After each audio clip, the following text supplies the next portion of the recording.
Hello everyone. So today we are starting with the properties of indifference curve. Okay. So I am CA Chaitanya Bhavkar and you are studying the CA Foundation Business Economics. In that we have already started chapter 2 unit 2, that is theory of consumer behavior. उसके अंदर ये जो part है हमारा ये सारा complete हो चुका है अभी तक का. आपने ऑलरेडी टिक किया है इसको, राइट? एक second.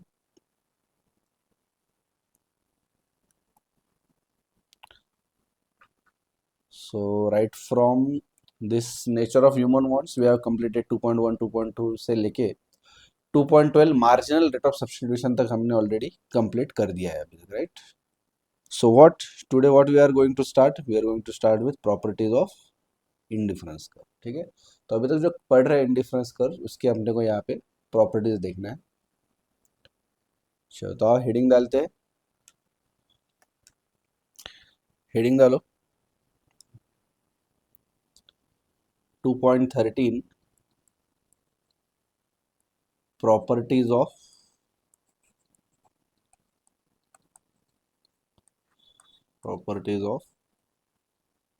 Indifference curve. Indifference curve.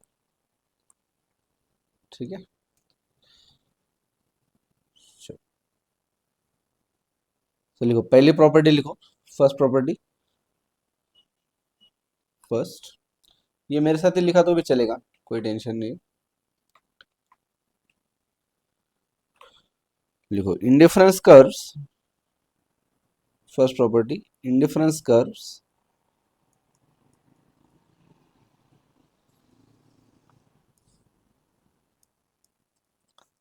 Slopes downward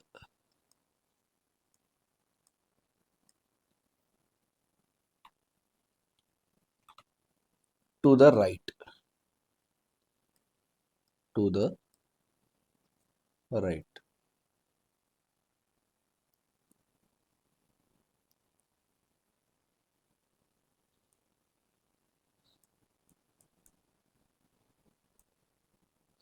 इसका क्या मतलब है? इट मीन्स कि जैसा आपका ये ग्राफ हो गया ना, तो इंडिफरेंस कर्व ये ऐसे होगा, बराबर.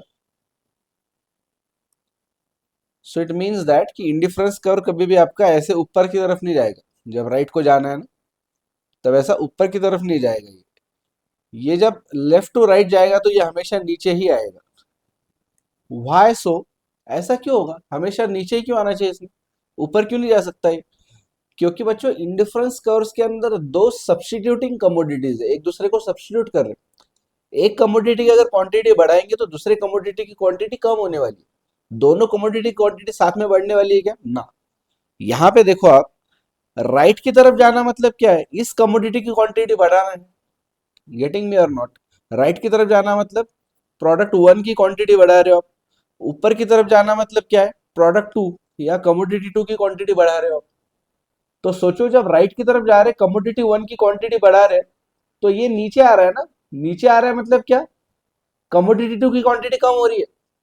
क्योंकि इमेजिन करो, इमेजिन क्यों करो, लिख के देता हूं मैं यहाँ पे. ग्राफ कभी भी ऐसे वर्क करता है. यहाँ पे हो गया वन, यहाँ पे आएगा टू, यहाँ पे आएगा थ्री, यहाँ पे आएगा फोर, यहाँ पे फाइव, फिर यहाँ पे वन, यहाँ पे टू, यहाँ पे थ्री, यहाँ पे फोर, यहाँ पे फाइव, यहाँ आएगा जीरो. ये आएगा कमोडिटी एक्स या कमोडिटी वन. करो कमोडिटी वन. यहाँ पे करते हैं कमोडिटी टू.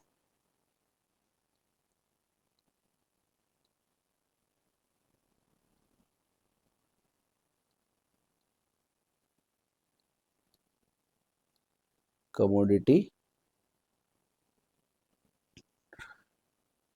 यहाँ पे लिखो या ऊपर कमोडिटी टू. ठीक है, तो देखो होता क्या है. हमेशा जब कमोडिटी वन जब बढ़ेगा, वन से टू पे जाएगा, टू से थ्री पे, थ्री से फोर पे, फोर से फाइव पे, तो देखो ऊपर क्या हो रहा है. ये लाइंस देखो, वन यहाँ पे है. सॉरी, एक मिनट. ये अरे अरे क्या, एक,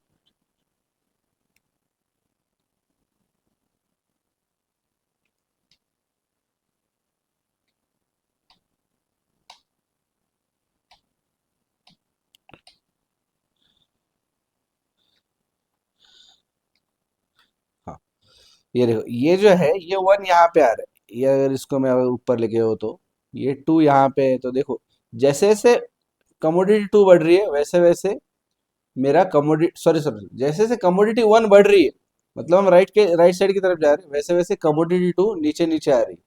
राइट, ये फोर फिर थ्री फिर टू फिर वन, है ना। तो एक कमोडिटी की अगर क्वांटिटी बढ़ेगी तो दूसरे कमोडिटी की क्वांटिटी कम हो जाएगी। राइट, उल्टा देखो, अगर मैं इसकी कमोडिटी टू की क्वांटिटी बढ़ा दूं, ठीक है, वन यहाँ पे टू यहाँ पे, देखो यहाँ पे चार था, यहाँ पे लगभग ढाई है, तो कमोडिटी वन की क्वांटिटी कम होगी।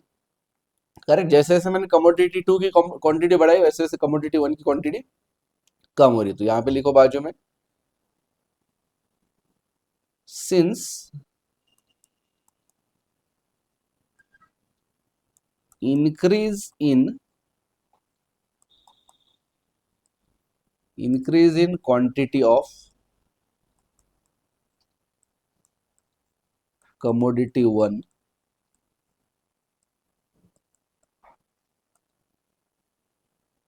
since increase in quantity of commodity one will result in,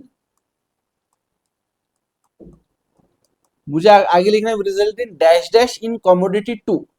decrease लिखूं या इंक्रीज लिखूं? मुझे बोला कमोडिटी वन की क्वांटिटी बढ़ गई तो टू की क्वांटिटी कम होगी या बढ़ेगी? यस, कम होगी, बराबर। So will result in decrease in quantity of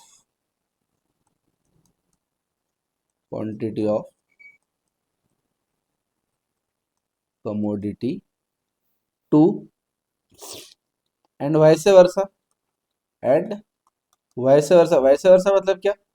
अगर मैंने कमोडिटी टू की क्वांटिटी बढ़ा दी तो कमोडिटी वन की क्वांटिटी कम हो जाएगी। राइट, सो लिखो एंड वैसे वर्सा। तो इसके लिए क्या होगा, देयरफॉर, देखो इसके वजह से क्या होगा, therefore if we go towards right, we go towards right, bracket में लिखना, राइट का मतलब क्या, राइट की तरफ जा रहे हैं मतलब क्या, कमोडिटी वन की क्वांटिटी बढ़ रही है या कम हो रही है? बताओ जल्दी जल्दी, कमोडिटी वन की क्वांटिटी, ध्यान दो रे, कमोडिटी वन की क्वांटिटी बढ़ेगी या कम होगी? अगर हम राइट साइड की तरफ जाते हैं तो कमोडिटी वन की क्वांटिटी बढ़ेगी। राइट, सो लिखो if you go towards right, bracket में लिखो quantity of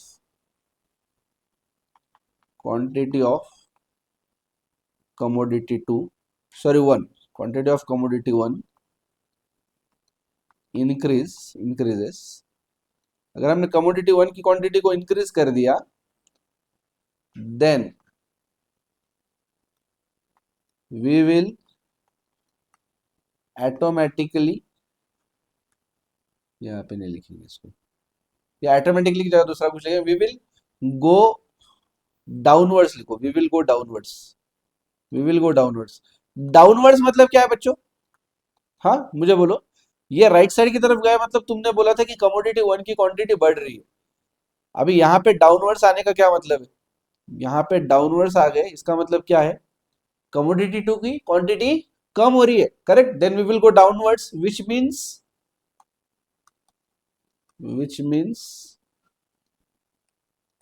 quantity of commodity one decreases, sorry commodity one नहीं, टू, वाई एक्सिस पे कमोडिटी टू है ना, कमोडिटी टू डिक्रीजेस। आ गया क्या ध्यान में आपको? अगर हम राइट साइड की तरफ गए मतलब कमोडिटी वन की क्वांटिटी हमने बढ़ा दी, तो कमोडिटी टू की क्वांटिटी कम हो रही है। करेक्ट, लाइक वाइज नीचे लिखो,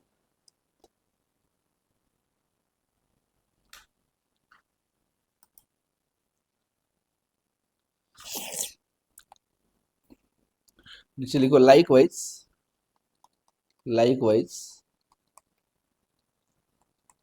if we go upwards, if we go upwards, मुझे बताओ अपवर्ड गए तो किसकी क्वांटिटी बढ़ेगी? सबसे पहले बताओ, अपवर्ड गए तो क्वांटिटी किसकी बढ़ेगी, कमोडिटी वन की या टू की? यस, कमोडिटी टू की। लिखो ब्रैकेट में, if you go upwards means quantity of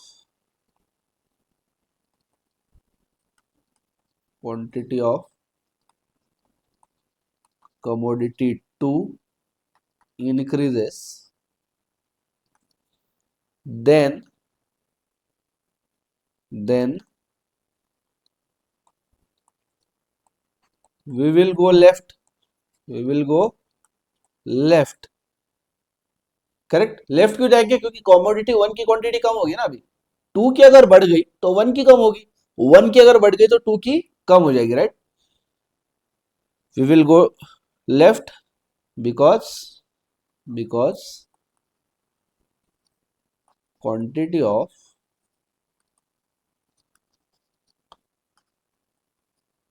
commodity one will decrease. आ गया क्या ध्यान में क्यों हो रहा है ऐसा? अभी उल्टा है। ये केस था, ग्राफ देखो, ग्राफ देखो, ग्राफ। कम ऑन, ग्राफ देखो, मैं दोनों भी चीजें समझा रहा हूं। देखो यहाँ पे क्या था, कमोडिटी वन को बढ़ा रहे थे तो कमोडिटी टू नीचे आ रही थी, इसके लिए राइट साइड में जाते टाइम पे नीचे आ रहे थे। अभी उल्टा है, ठीक है? अभी क्या उल्टा है देखो। अभी पहले हम इसको बढ़ा रहे, कमोडिटी टू को अगर बढ़ा रहे तो क्या होगा, कमोडिटी वन की क्वांटिटी कम कम कम कम कम कम हो जाएगी। इसका मतलब अभी अभी क्या सोच रहे हैं हम? अभी हम सोच रहे हैं कि इसको ऊपर लेके जाना है ना। ऊपर लेके जाना है तो देखो धीरे धीरे धीरे हम पीछे पीछे पीछे पीछे आ रहे हैं ना, मतलब पीछे आ रहे हैं बेसिकली। करेक्ट, लेफ्ट की तरफ आ रहे हैं, लेफ्ट की तरफ। समझ आ रहा है क्या? अगर ऊपर जाना है तो लेफ्ट की तरफ आ रहे हैं, अगर नीचे आना है तो राइट की तरफ जा रहे हैं। मतलब कभी कोई भी एक चीज अगर बढ़ रही है तो दूसरी चीज कम हो रही है। Correct, getting me? चलो आ गया ध्यान में ये? चलो ये शून्य मिट गया है। एक मिनट। हाँ चलो, समझा गया ये वाला पार्ट ध्यान में आ गया? चलो लिखो, ऐसे बनाओ ये, ऐसे लिखो इसको, property one, indifference curve slope downward to the right, and you will get this. हाँ, वीडियो के नीचे ना टाइम लैप्स भी ऐड कर रहे हैं हम लोग, उसके अंदर भी ये सारे प्रॉपर्टीज मिल जाएंगे आपको, ठीक है? Indifference curve slopes downward to the right, ये उसके अंदर मिल जाएगा अगर डायरेक्टली आप फाइंड आउट करें। इसके नेक्स्ट भी property number two three four ऐसे करके वो सारे आपको टाइम लैप्स में मिल जाएंगे। तो अगर बाद में कभी किसी स्पेसिफिक प्रॉपर्टी को समझने के लिए दिक्कत आती है तो you can just go and refer that, ठीक है?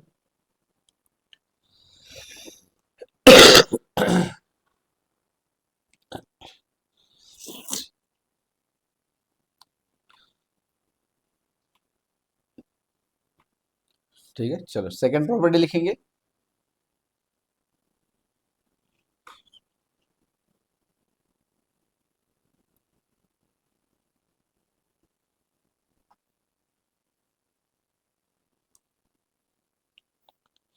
सेकंड प्रॉपर्टी, इंडिफरेंस कर्व्स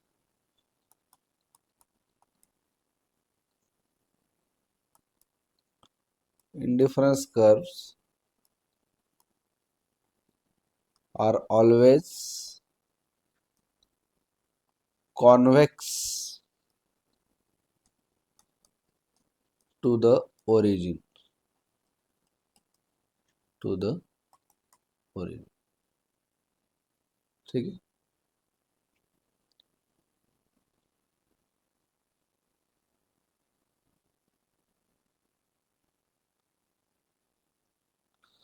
चलो, कॉन्वेक्स टू द ओरिजिन का क्या मतलब है?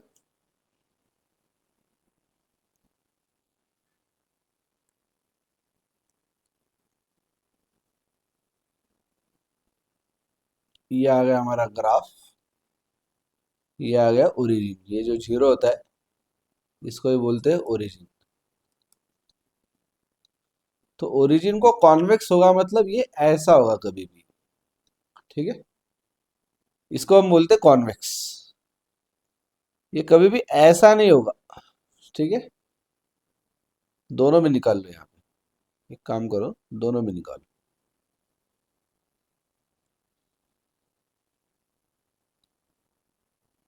ठीक है? यहाँ पे लिखो, ये वाला जो इस पे लिख दो कर्व वन, कर्व वन, इसको लिखो कर्व टू। ये कॉनकेव होता है, कर्व टू जो है ना वो कॉनकेव है, कॉनकेव। तो ऐसा नहीं होगा ये हमेशा, ठीक है। तो लिखो curve one is convex to the origin, convex to the origin.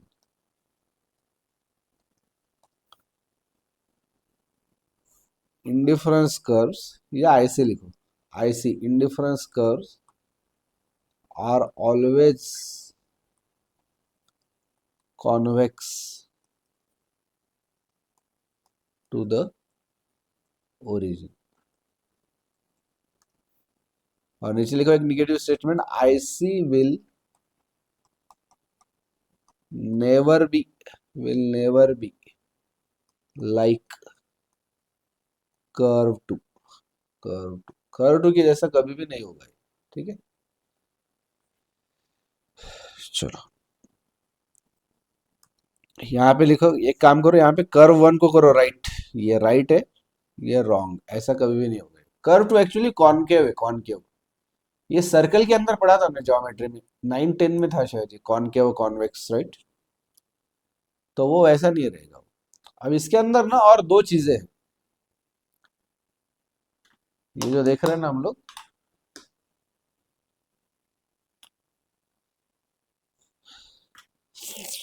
सबसे पहली चीज जो मॉडल में डिस्कस करी है, एक्चुअली अभी मत लिखो, अभी तक आपने लिखा होगा, मैंने आपको खुद बोला था कि लिखो, अभी थोड़ी देर के लिए लिखो।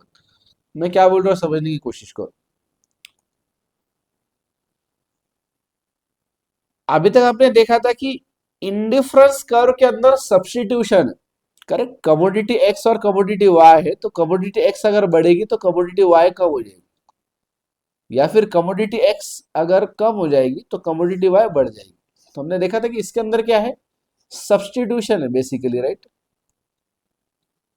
ये जो भी करना है अपने को कमोडिटी एक्स और वाई के बीच में, ये सब्स्टिट्यूशन है। बट हमने देखा था कि ये कर्व जो है ये हमेशा ऐसा ऐसे बनता है ना, ये ऐसा एग्जैक्टली ऐसी स्ट्रेट लाइन नहीं बनती, ऐसी ऐसी ऐसी नहीं आती। क्यों? क्योंकि हमने देखा था कि इम्परफेक्ट सब्स्टिट्यूट होते हैं हमेशा, हमेशा जो दो कॉम्पोजिट्स होते हैं वो हमेशा इम्परफेक्ट सब्स्टिट्यूट होते हैं, इसके लिए स्ट्रेट लाइन नहीं आती। इसके लिए कर्व कभी भी ये ऐसा बन रहा है क्योंकि इनिशियली आप ज्यादा सेक्रीफाइस कर रहे हो। इसका रीजन भी क्या है, इनिशियली आप ज्यादा सेक्रीफाइस कर रहे हो और आगे आगे आप कम सेक्रीफाइस करते हो। देखो मैं आपको ये प्रूव करता हूँ, कर्व कैसे पढ़ना है वो भी बताता हूँ इससे, और आपको ध्यान में भी आ जाएगा, ठीक है। ये बहुत इंपॉर्टेंट है, कर्व अगर पढ़ते आ गया तो आपको जिंदगी में मजा ही आ जाएगा। देखो ये कर्व कभी भी ऐसे बनता है, ऐसे बना, राइट। अब हो क्या रहा है देखो, मैं अभी बहुत अच्छे से समझा रहा हूँ, देखो हो क्या रहा है। मैं एक एक पॉइंट को यहाँ पे प्लॉट करता हूँ, 1 2 3।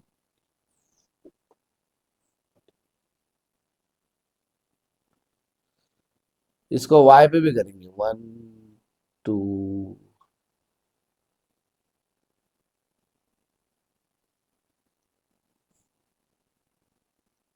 देखो अभी मजा ध्यान में आएगा आपको ये क्या है। तो अभी सुनो मेरी बात, अभी सिर्फ स्क्रीन पे देखो, देखो आप, जब आप जीरो से वन की तरफ गए, देखो अच्छे से, जीरो से वन की तरफ गए ना सबसे पहले, मतलब जब अगर मैं यहाँ पे बोलूँ ये कमोडिटी एक्स है और ये कमोडिटी वाई है, तो कमोडिटी एक्स का जब हमने एक यूनिट बढ़ाया तो हमने देखो वाई पे कमोडिटी वाई को कितना खो दिया। समझ में आ रहा है क्या? ग्राफ देखो, ये लिखो क्या, कमोडिटी एक्स और कमोडिटी वाई, ये है एक्स, ठीक है, ये है वाई। अभी देखो जब हमने एक्स की एक क्वांटिटी बढ़ाई यहाँ पे आए, तो हमने वाई को देखो कितना ज्यादा खो दिया, हमने इतना खो दिया हमने वाई को, correct. We have substituted this much Y for 1x, फिर और x के लिए हमने इतना खो दिया, फिर और एक यूनिट के लिए देखो, अभी हमने बहुत कम सेक्रीफाइस किया है, अभी हमने बहुत ही कम सेक्रीफाइस किया, ध्यान में आ रहा है क्या आपको? इसके बाद में देखो यहाँ पे तो देखो आप सिर्फ इतना सा ही सेक्रीफाइस किया हमने, सिर्फ इतना, बस इतना सेक्रीफाइस किया। करेक्ट। कहाँ से कहाँ जा रहे हैं हम लोग? यहाँ से यहाँ पे, सिर्फ इतना सेक्रीफाइस है। नेक्स्ट यूनिट के लिए तो सिर्फ इतना है, मैं यहाँ पे पॉइंट भी प्लॉट नहीं कर पाऊंगा, इतना कम है। तो धीरे धीरे सेक्रीफाइस हमारा कम कम होते जाता है ना। करेक्ट, धीरे धीरे सेक्रीफाइस कम कम होते हैं। तो इसके लिए अभी ग्राफ कैसे बनता है देखो। जब राइट की साइड की तरफ जाएंगे ना, शुरुआत में जब राइट की साइड, राइट टूवर्ड्स राइट जाएंगे, तो ये बहुत ज्यादा नीचे आएगा, क्योंकि सेक्रीफाइस बहुत बड़ा है वाई का। आ रहा है क्या ध्यान में? समझ आ रहा है? फिर से निकालू, देखो, जैसे जैसे, ठीक है, यहीं पे निकालता हूँ, ये ग्राफ पे निकालता हूँ, यहीं पे निकालते हैं हम लोग। ठीक है, जब इनिशियली जब x बढ़ता है, तो y बहुत तेजी से नीचे आता है, क्योंकि y का सेक्रीफाइस बहुत बड़ा है। देखो, ये ऐसा नीचे आता है। फिर धीरे धीरे धीरे क्या होता है ना, y का सेक्रीफाइस कम कम कम कम कम कम होते जाते हैं। फिर ये धीरे धीरे धीरे ऐसी फ्लैटर लाइन बनती जाती है, ऐसे ऐसे ऐसे ऐसे ऐसे करते। तो धीरे धीरे फिर y का सेक्रीफाइस बहुत ही कम होता है, x का क्वांटिटी बहुत कम मात्रा से बढ़ता है, और y का सेक्रीफाइस ज्यादा होता है धीरे धीरे। बराबर।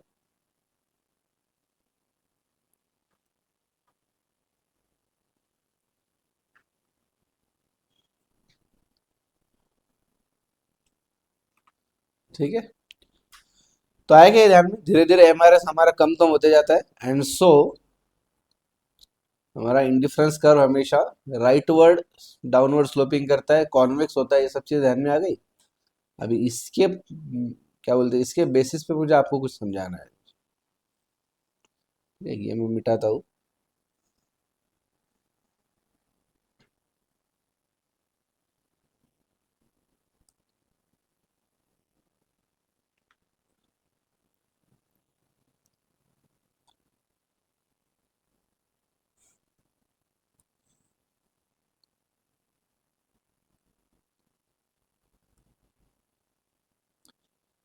आगे हमको ये डिस्कस करना है, दो दो सिचुएशंस दिए हुए। When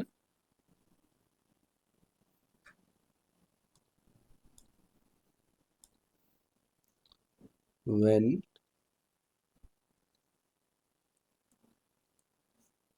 two commodities are perfect substitutes.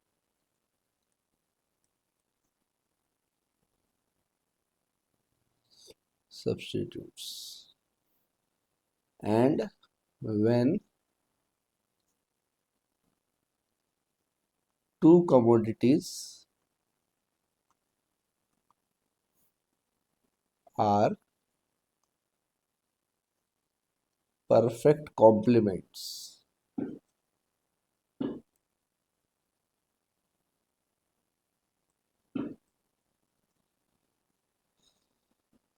ठीक है, इसमें मैं क्या बोल रहा हूँ पहले समझो आप। ठीक है, फिर आगे बढ़ेंगे। कुछ लिखना नहीं है, कुछ भी लिखना नहीं है। सुनो, एग्जाम्पल बनाओ।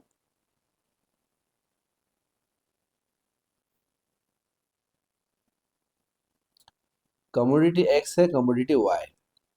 पहले कमोडिटी एक्स की 0 क्वांटिटी है, कमोडिटी वाई की 10 है। मुझे अगर कमोडिटी एक्स 1 से बढ़ाना है ना, तो मैं कमोडिटी वाई को 9 कर दूंगा। क्यों बताओ? मैंने यहाँ पे ज्यादा क्यों नहीं खोया? कमोडिटी वाई को मैंने ज्यादा सब्स्टिट्यूट क्यों नहीं किया, ज्यादा सेक्रीफाइस क्यों नहीं किया? बताओ। इसका रीजन ये है बच्चों, कि कमोडिटी एक्स और कमोडिटी वाई ये परफेक्ट सब्स्टिट्यूट। परफेक्ट सब्स्टिट्यूट मतलब ये होता है कि एक्स कंज्यूम करो या वाई कंज्यूम करो, you will gate exactly the same level of satisfaction. उसमें कोई डिफरेंस नहीं, थोड़ा भी उसके अंदर सेटिस्फेक्शन लेवल में डिफरेंस नहीं, कि एक्स ले लो या वाई ले लो, कोई फर्क नहीं पड़ रहा है। तो एक्स की अगर एक क्वांटिटी बढ़ानी, तो मैं वाई की एक क्वांटिटी कम कर दूंगा, क्योंकि कोई डिफरेंस ही नहीं, कोई फर्क नहीं पड़ रहा है। एक्स का एक क्वांटिटी लो या वाई का एक क्वांटिटी लो। Are you getting me? हाँ या ना? गेटिंग? तो इसके लिए एक्स की, अभी मुझे 10 क्वांटिटी कंज्यूम करना है ना। पहले मैं एक्स की एक भी नहीं कर रहा था, वाई की 10 कर रहा था। अभी एक्स की एक कर रहा हूँ, तो वाई की 9 कर रहा हूँ। एक्स की अगर मैं 2 करता हूँ, तो वाई की मैं 8 क्वांटिटी लूंगा। एक्स की अगर मैं 3 क्वांटिटी लेता हूँ, तो वाई की मैं 7 लूंगा। इसका एक सिंपल एग्जांपल ले लो, एक रोटी का डब्बा है। ठीक है, रोटी के डब्बे, हमने 50 रोटियां बनाई, अगर 50 रोटियां, अब एक डब्बे में तो बैठती रही है, तो हमने एक इस पे 25 रख दी, और दूसरे डब्बे में 25 रख दी। रोटियां बिल्कुल सेम। करेक्ट। एक आदमी आता है, मान लो अंकल सैम आ गए खाना खाने। इनको हमने बोला कि ये डब्बे में से रोटियां दे या ये डब्बे में से। वो बोल रहा कोई भी डब्बे में से दे यार, क्या फर्क पड़ रहा है। हमने बोला ठीक है, कितने रोटियां खाते हो तुम। उसने बोला 4 रोटियां खाते हो। तो हमने बोला डब्बे, एक डब्बे में से 4 देंगे, इसमें से 0 देंगे, कोई फर्क नहीं पड़ेगा। ठीक है, कोई डिफरेंस नहीं है। बट एक्चुअली ऐसा हो गया, जब जब हम उसको परोसने लग गए तब ध्यान में आ गया, अरे ये 25 को तो ये खत्म हो गई। ये दो दो जब रोटियां हमने परोस दी उनको, 4 में से 2 जब दे दी, तो ध्यान में आया इसमें रोटियां खत्म हो गई, क्योंकि इसके पहले भी लोगों ने खाना खाया था। उन्होंने 23 रोटीज खत्म कर दी थी। करेक्ट, खत्म कर दिया 23। तो इसको 2 देते से खत्म हो गई। अब उसको बोला तेरे को भूख है क्या, इसने बोला हाँ मुझे और 2 रोटी की भूख है। तो इसको बोला ये दूसरे डब्बे में से दिया तो चलेगा क्या। वो बोल रहा है, अरे कोई फर्क नहीं पड़ रहा, दोनों सेम है ना। रोटियां तो एक ही बंदे ने एक ही आटे से सेम सेम तरीके से सब कुछ सेम है, सिर्फ रखा अलग अलग इसमें। इसके लिए वो परफेक्ट सब्स्टिट्यूट है। एक डब्बे में से रोटी ले लो या दूसरे डब्बे में से, एग्जैक्टली सेम है वो, एग्जैक्टली सेम, कोई फर्क नहीं है। तो इधर से अगर 2 कम हो गई, इसको कितनी चाहिए थी, 4 चाहिए थी। 4 में से कितनी दे पा रहे, 2 ही दे पा रहे। 2 कम हो गई ना, -2 हो गई। तो ये 2 कहां से दे रहे अपन, डब्बे 2 में से, यहां से दे रहे सेकंड डब्बे में से। तो 2 कम हो गई तो इधर 2 ही देनी पड़ेगी। अगर मान लो यहाँ पे एक ही रोटी दे सकते थे, अगर एक देने के बाद में अगर खत्म हो जाती थी पहले डब्बे में से, तो दूसरे डब्बे में से 3 देते थे। सोचना पड़ रहा है कि कुछ नहीं सोचना पड़ रहा है ना, जितना कम है उतना उधर से दे रहे हैं ना। वैसे ही सेम है यहाँ पे। अगर हम कमोडिटी एक्स को ये पकड़ लेते हैं, ये डब्बा 1 है रोटी का, ये रोटी का डब्बा 1 है, और वाई मतलब रोटी का डब्बा 2 है। तो जितनी पहले डब्बे में से कम रोटियां लेंगे, उतनी डब्बे 2 में से ज्यादा लेंगे, है ना। तो पहले में से अगर 3 की जगह 4 ले ली, तो दूसरे डब्बे से 6 लेंगे। पहले डब्बे से 3 ले ली, तो दूसरे डब्बे से 7 लेंगे। पहले डब्बे में से 2 ले ली, तो दूसरे डब्बे से 8 लेंगे। पहले से 1 लिया तो दूसरे से 9। पहले से 10 ले ली पूरी, तो दूसरे से कोई नहीं लेंगे। तो ये परफेक्ट सब्स्टिट्यूट्स के केस में क्या होता है, एक्स की जितनी क्वांटिटी कम होगी, उतनी एग्जैक्टली वाई की क्वांटिटी बढ़ेगी। उसके अंदर डिफरेंस नहीं आएगा। जैसा हम नॉर्मली देखते हैं कि पहले क्या होता है, जैसे जैसे एक्स बढ़ता है, वैसे वैसे वाई की क्वांटिटी बहुत गिरती है पहले, और धीरे धीरे वाई की जो क्वांटिटी गिरना है वो कम हो जाता है। करेक्ट। बट यहाँ पे वैसा नहीं होगा। यहाँ पे जितना एक्स बढ़ेगा एग्जैक्टली उतना ही वाई कम होगा, जितना वाई बढ़ेगा एग्जैक्टली उतना ही एक्स कम होगा। इसके लिए यहाँ पे जो है परफेक्ट सब्स्टिट्यूट के मामले में जो है, ये मामले में ग्राफ देखो कैसा बनेगा। ये मामले में ग्राफ बनेगा ऐसा, ये देखो, ये अगर मेरा कर्व बन गया, तो ये मेरा ग्राफ एग्जैक्टली ऐसे बनेगा, ऐसे। ये भी एंगल होगा मेरा 45 डिग्री का। ठीक है, ये भी 45 डिग्री का होगा। This angle will be also of 45 degree. तो यहाँ पे देखो क्या हो रहा है, कोई भी पॉइंट पे, यहाँ पे देखो, जितना y बढ़ रहा है, जितना y कम हुआ, उतना एग्जैक्टली x बढ़ रहा है। ये देखो, ये जितना x बढ़ गया, उतना y कम हो गया। एग्जैक्टली ऐसे चलेगी। ठीक है, तो ये ऐसे लाइंस बनेंगी, स्ट्रेट लाइंस। अब मैं इसको एग्जैक्टली इतना नहीं ड्रॉ कर पाऊंगा, बट आप समझ के चलो इसको, कि एग्जैक्टली ऐसे स्ट्रेट लाइंस बनेंगी अलग अलग सिचुएशंस में। So this is the graph for perfect substitute. Correct. Indifference curve, IC curve का मैप ही है, IC map for perfect substitutes, perfect substitutes. आगे क्या बात ध्यान में आपको, इसके नीचे सिर्फ 2 चीजें लिखना है आपको। एक दो बातें लिखो। पहला लिखो, curve will be straight line, curve will be straight line, straight line. दूसरा लिखना है, लाइंस विल बी पैरेलल। ये तो हमेशा पैरेलल होते ही है। एक चीज समझो, indifference curve are always parallel, but फिर भी लिख लो यहाँ पे, लाइंस विल बी पैरेलल। तीसरा लिखना है अपने को, slope on the line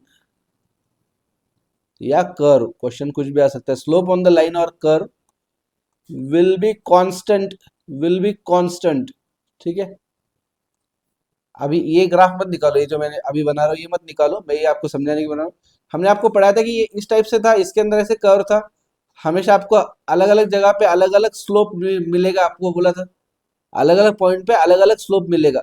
but ये जो लाइन है इसके अंदर अगर कहीं पे भी आपने पॉइंट कोई भी ले लिया, कोई भी पॉइंट ले लो इसके अंदर, इसका स्लोप एग्जैक्टली सेम होगा, एग्जैक्टली सेम स्लोप मिलेगा आपको, ध्यान में आए।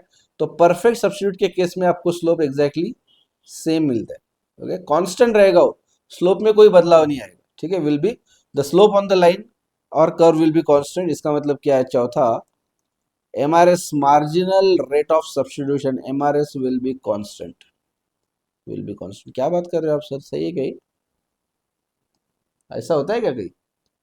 हम आपने तो हमको पढ़ाया था MRS कम कम होता है, अरे यहाँ पे देख लो ना, देखो यहाँ पे +1 हुआ, इधर -1, +1 -1, +1 -1, +1 -1, +1 -1। हमेशा जब एक एक क्वांटिटी बढ़ाते जा रहे हो आप एक कमोडिटी की, दूसरे कमोडिटी का जो सेक्रीफाइस का रेशियो है, जो सब्स्टिट्यूट का रेशियो कम ज्यादा हो रहा है क्या? एग्जैक्टली आप एक एक ही खो रहे हो। एक्स का एक कमोडिटी, एक क्वांटिटी बढ़ गई, वाई की एक क्वांटिटी कम हो गई, एक्स की एक क्वांटिटी कम हो गई, वाई की एक क्वांटिटी कम हो गई। तो पहले क्या होता था, सेक्रीफाइस पहले होता था, नॉर्मल केस में क्या होता है, पहले 5 सेक्रीफाइस कर दिए, फिर 3 सेक्रीफाइस कर दिए, फिर 2 सेक्रीफाइस कर दिए, तो सेक्रीफाइस या सब्स्टिट्यूशन का जो रेशो था हमारा वो कम कम होता था। अभी एग्जैक्टली एक ही है, एक ही है मतलब 1 ही है, राइट, एग्जैक्टली सेम। आ रहा है क्या ध्यान में, आर यू गेटिंग मी? ये अगर निकालना है तो निकाल लो कि ये +1 हुआ तो ये -1 हुआ, तो ये एग्जैक्टली कांस्टेंट ही रह रहा है, सेम है, -1 -1 -1 -1 -1, उसमें कोई फर्क नहीं पड़ रहा है। मतलब अगर मुझे यहाँ पे MRS लिखना है, मार्जिनल रेट ऑफ सब्स्टिट्यूशन, अगर मैं लिखूंगा तो ये सब जगह 1 1 ही आएगा, 1 1 1 1 1 1 1 1। तो सेम है MRS, right, that is constant. Same है मतलब क्या है, कांस्टेंट है ना, आया ध्यान में? चलो, सो स्लोप कांस्टेंट है, MRS कांस्टेंट है, लाइंस पैरेलल बनेंगे, ठीक है, ओरिजिन को, और स्ट्रेट लाइन बनेगी, यहाँ पे कर्व नहीं बनेगा, परफेक्ट सब्स्टिट्यूट के केस में कर्व नहीं बनेगा। अभी ना मैं आपको इसके अंदर बताऊंगा कॉम्प्लीमेंट्स के अंदर क्या होता है, इसका ग्राफ भी बताऊंगा, और उसके बाद में मैं मॉडल में भी दिखाऊंगा क्या ग्राफ है, लेकिन वो अपने को पटता नहीं है, मॉडल में जो दिया है वो हजम नहीं होती है बात, क्यों हजम नहीं होती वो भी बताऊंगा, ठीक है। पहले ये समझ लो परफेक्ट कॉम्प्लीमेंट मतलब क्या है। अच्छा ये पहले लिख लेते क्या, एक काम करो, पहले ये लिखो, पहले ऐसा 1 2 3 4 5 6 7 8 निकालो, और थोड़ी सी जगह छोड़ो, थोड़ी सी जगह छोड़ो राइट में, हाफ पेज में लिखो, ये हाफ हाफ इसमें कॉम्प्लीमेंट का लिखेंगे, ठीक है, इतना लिखो एक बार, ठीक है। चलो, लिखा है। अभी देखते हैं कि परफेक्टली कॉम्प्लीमेंट मतलब क्या। परफेक्ट कॉम्प्लीमेंट्स का मतलब ये होता है, अगर आपको एक गुड्स को यूज करना है, मान लो कमोडिटी एक्स है और कमोडिटी वाई है, अगर आपको एक्स को यूज करना है तो वाई चाहिए ही चाहिए, वाई के बगैर यूज ही नहीं कर सकते हो आप। ये तो नॉर्मल कॉम्प्लीमेंट्स है, जैसे प्रिंटर हो गया, इंक हो गई, प्रिंटर हो गया और इंक हो गई, तो आपको ये पता है इंक के बगैर प्रिंटर का काम ही नहीं, कुछ कुछ भी नहीं कर सकते आप विदाउट इंक, अगर इंक नहीं उसमें प्रिंटर बंद। ये नॉर्मल कॉम्प्लीमेंट है, ये समझ आ गया। परफेक्ट कॉम्प्लीमेंट मतलब ऐसा होता है कि जितना ज्यादा एक्स जितना ज्यादा लगेगा, वाई उतना ही ज्यादा लगेगा, एग्जैक्टली क्वांटिटी भी सेम रहेगी। समझो मतलब, मैं एक्स की अगर एक क्वांटिटी यूज करूँ तो वाई की भी एक यूज करूंगा, एक्स की 2 करूंगा तो वाई की भी 2, एक्स की 3 क्वांटिटी यूज करूंगा तो वाई की भी 3, एक्स की 4 करूंगा तो वाई की भी 4। समझ आ रहा है आपको, समझ आ रहा है, ठीक है। कब होता है ऐसा, बताओ, मुझे एग्जाम्पल दो कि ऐसा कब हो ना? अभी तक तो जो हमने एग्जाम्पल देखे वहां तो कहीं नहीं होता है सर ऐसा। एक बार अगर एक व्हीकल ले लिए तो उसके साथ में 1 लीटर पेट्रोल डालो, 2 लीटर पेट्रोल डालो, 10 लीटर पेट्रोल डालो, 500 लीटर पेट्रोल डालो, 1000 लीटर पेट्रोल डालो, धीरे धीरे धीरे धीरे 10 15 साल यूज होती है, पेट्रोल की क्वांटिटी बढ़ती है, व्हीकल तो एक ही रहती है। एक प्रिंटर ले लो, इसके साथ में इंक का एक क्वार्टर डालो, 2 डालो, 3 डालो, 10 डालो, 50 डालो, प्रिंटर तो एक ही लगता है। ऐसा कब होता है कि जब क्वांटिटी एक्स की और वाई की एग्जैक्टली सेम बढ़ती है, जितना एक्स बढ़ेगा उतना ही वाई बढ़ेगा, अगर एक्स कम कर दिया तो वाई भी कम होगा। व्हेन दिस हैपेंस, हाँ कब होता है? याद आ रहा है कुछ एग्जाम्पल? मैं बताऊं? बताओ मैं। शूज। आप बोलोगे सर शूज के साथ में क्या है कॉम्प्लीमेंट्री? अरे ढोकलो, शूज के साथ में कोई कॉम्प्लीमेंट्री नहीं है। शूज में ही मुझे बोलो, लेफ्ट पैर का और राइट पैर का जूता ये कॉम्प्लीमेंट्री है या नहीं? लेफ्ट वाला जूता और राइट वाला जूता ये कॉम्प्लीमेंट्री है या नहीं? अगर मैंने लेफ्ट का एक जूता ला लिया तो राइट का कितना लाऊंगा? एक ही लाऊंगा। अगर लेफ्ट के दो लाए तो राइट में कितने लाएंगे? दो ही लाएंगे। अगर लेफ्ट में तीन लाएंगे तो राइट के भी तीन ही लाएंगे, एग्जैक्टली सेम।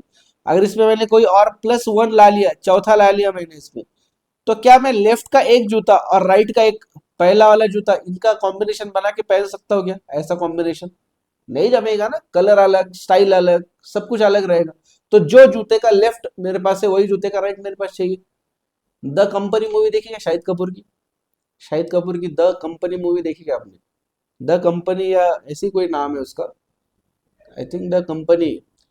उसमें क्या करते हैं वो लोग, अलग अलग टाइप के बिजनेस करते हैं। तो वो क्या करते हैं ना, फॉरेन में जाके जूते परचेस करते हैं और उसको इंडिया में लाना होता है। और ये उस टाइम की बात है जब कस्टम ड्यूटी जो थी इंपोर्ट पे वो बहुत ज्यादा थी, कुछ 150-200% कस्टम ड्यूटी थी। मतलब 100 रुपए का जूता अगर लिया तो कस्टम ड्यूटी 150-200 रुपए लगती थी। तो एग्जाम्पल के तौर पे लोग कोई अगर ब्रांडेड शूज लेते हैं 10,000 रुपए का, तो उसके ऊपर टैक्सेस ही लग रहे 15,000 की। मतलब वो जूता इंडिया में आने तक 25,000 का हो रहा है। तो कोई भी बंदा अगर उसको इम्पोर्ट करके बेच रहा है उसका कॉस्ट 25,000। समझ आ रहा है? उसका कॉस्ट कितना है? 25,000। वो 25,000 को बेचेगा अभी, तो वो उसके ऊपर ही बेचेगा ना, उसको प्रॉफिट चाहिए, वो 30-35,000 का बेचेगा। इन्होंने क्या किया, शायद शाहिद कपूर और उनकी टीम ने, कि उधर जाके परचेस कर लिए जूते। और जूते परचेस करने के बाद उनको क्या बोला कि एक काम करो, जूते के सारे लेफ्ट जूते जो है वो एक कंसाइनमेंट के अंदर पैक कर दो, उसका पैकेजिंग अलग करो। और राइट वाले जो जूते उसका पैकेजिंग अलग से कर दो। और लेफ्ट वाले जूते जब एक्सपोर्ट करे उधर से, फॉरेन से, तो लेफ्ट वाले जूते भेजे एक जगह पे, समझ लो मुंबई में, और राइट वाले बेचे भेजे दिल्ली में। अब हुआ क्या, नॉर्मली कैसे होता है ना, कोई भी अगर माल आता है इंडिया में तो जिसका माल है, जैसे मैंने इंपोर्ट किया बाहर से, तो मैं जाके कस्टम्स पे जाके उसको क्लियर करवा के लाता हूँ, कस्टम ड्यूटी पे करता हूँ, बोलता हूँ ये मेरा माल है। तो नेचुरली क्या होना चाहिए कि ये 10,000 का जूता, इसके ऊपर ये लो 15,000 का टैक्स, और ये जूता मुझे दे दो, ये लेके मैं आ गया दुकान पे बेचने के लिए। अब उन्होंने क्या करा, सारे लेफ्ट वाले एक जगह भेज दिए मुंबई, राइट वाले भेज दिए दिल्ली, और खुद गए ही नहीं लाने को, क्लेम करने को गए ही नहीं कि हमारा माल है, बस वो कस्टम के पास ही पड़ा हुआ है। अब कस्टम क्या करते हैं, थोड़ी देर राह देखते हैं, ठीक है, 1-2 महीने उन्होंने वेट किया, आई थिंक 90 डेज का पीरियड होता है, 90 डेज उन्होंने वेट किया। 90 डेज के बाद में उन्होंने बोला कि ये कोई लेने को नहीं आ रहा है, इसकी हम नीलामी कर देंगे, अभी नीलामी करके इसका टैक्स वसूल लेंगे। समझ में आ रहा है आपको? कस्टम्स वाले क्या बोल रहे हैं, कोई कस्टमर इसको लेने नहीं आ रहा है, जिसने भी इंपोर्ट कराया होगा वो माल लेने आ नहीं रहा है, शायद उनको फिर उसको नहीं चाहिए होगा, या कोई मर गया होगा, कुछ भी हो गया होगा, तो हम लोग इसका नीलामी करके हमारी कस्टम्स ड्यूटी जो है वो भरपाई कर लेंगे हम लोग। तो वो जब गए बेचने को, नीलामी करने को गए, एक उनका चलते रहता है पीरियोडिकली, जो भी कस्टम्स में माल पड़ा रहता है उसकी नीलामी करते हैं, उसका एक प्रोसेस। तो उसका एडवर्टीजमेंट आता है पेपर में वगैरह कि हम नीलामी कर रहे हैं, जो भी इंटरेस्टेड है वो आ जाओ, तो ये सब लोग जाते हैं। जब वहां पे गए मुंबई के कस्टम पोर्ट ने जब नीलामी को अनाउंस किया, तब जब लोग गए तो बाकी प्रोडक्ट भी गए, लेकिन ये जूते जब निकाले तो बोले सारे सारे लेफ्ट पेयर वाले जूते हैं, कोई लेना चाहता है क्या? अरे 100 रुपए में भी नहीं ले रहा है कोई। करेक्ट, बहुत सारे लोग आए वाले हैं ना, तो वो 100-200 रुपए, 1,000 रुपए में भी लेने कोई रेडी नहीं, क्योंकि सारे लेफ्ट पेयर के करेंगे क्या? और शाहिद कपूर और उसकी टीम ने क्या करा, एकदम कम अमाउंट लेके वो परचेस कर ली, क्योंकि है ही नहीं वहां पे कोई बोलने को। नीलामी का प्रोसेस पता है ना, कोई बोलता है मैं 1,000 रुपए लूंगा, फिर दूसरा बोलता है मैं 1,500, तीसरा बोलता है 2,000, फिर बोले कोई 10,000, फिर कोई बोलेगा 5 लाख, 10 लाख, 15 लाख, ऐसे करते करते प्राइस बढ़ती है। अब ये जूते का जो कंसाइनमेंट था, इन्होंने एक प्राइस बोला, फॉर एग्जाम्पल 10,000 रुपए में लेंगे हम लोग, तो 12,000 बोलने वाला कोई है ही नहीं, क्योंकि लोग लग रहा है ये पागल है, 10,000 में लेके भी ये पागलपन कर रहा है, क्योंकि ये सिर्फ लेफ्ट है। और दूसरा बंदा गया दिल्ली में, वहां पे उसने 10,000 में वो परचेस कर लिया, दोनों भी जूते लाए फैक्ट्री पे, फैक्ट्री पे दो दो जूते का पेयर बनाया, बेच दिया। तो एवरेज जो कस्टम ड्यूटी पे करनी थी एक जूते के पीछे 15,000 रुपए, वो तो उन्होंने पूरी टोटल मिला के 10-15 हजार में पूरा कंसाइनमेंट उठा लिया। ठीक है, वो देख लो एक बार शो लगे तो, वो मैं उतना पार्ट अगर कहीं मिला तो कट करके डाल दूंगा इसके अंदर। तो ये तरीका है कि यहाँ पे ये परफेक्ट कॉम्प्लीमेंट्स है, कि मुझे अगर एक पेयर मिल जाती, कोई भी, एक पेयर नहीं, एक पैर का जूता मिल जाता है कोई भी लेफ्ट वाला, तो मुझे राइट वाला चाहिए ही चाहिए। अगर राइट वाला नहीं है मेरे पास तो मैं उसको पहन नहीं सकता। तो परफेक्ट कॉम्प्लीमेंट्स मतलब क्या होता है? परफेक्ट कॉम्प्लीमेंट मतलब जितना एक्स है उतना ही वाई लगेगा, उसको बोलते हैं परफेक्ट कॉम्प्लीमेंट्स। ठीक है, यहाँ पे ओनली कॉम्प्लीमेंट्री का नहीं, ये परफेक्ट कॉम्प्लीमेंट का केस। ठीक है, चलो।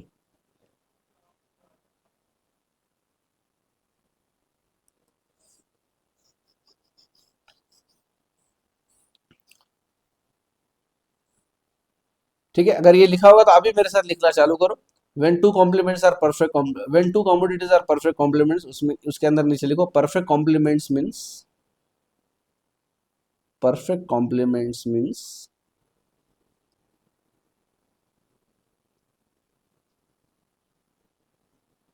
we need